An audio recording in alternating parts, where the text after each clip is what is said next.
અલથાણની આશીર્વાદ વિલામાં રહેતા અને પાંડેસરાની જલારામ સોસાયટીમાં ક્લિનિક ચલાવતા સવેલના 60 વર્ષીય નિવૃત્ત તબીબ ડોક્ટર જીતેન્દ્ર પટેલને નકલી પોલીસે તેમની પાસે ડિગ્રી નથી તેમજ ગેરકાયદે ક્લિનિક ચલાવે છે કહીને માર માર્યો હતો.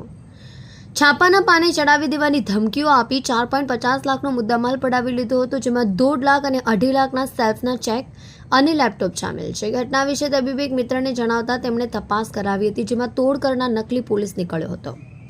ડોક્ટર જીતેન્દ્ર પટેલની ફરિયાદને આધારે પાંડેસરા પીઆઈ એચ.એમ. ગઢવી અને ટીમે 37 વર્ષીય હિતેશ પ્રવીણ પટેલ હજીરા, 24 વર્ષીય હર્ષિત અતુલ દિહોરા અડાજણ, 34 વર્ષીય રાજેન્દ્ર વાજા અડાજણ અને 27 વર્ષીય ધ્રુવાંગ સૌનૂર ઓલપાડની ધરપકડ કરી મુદ્દામાલ કબજે લીધો છે.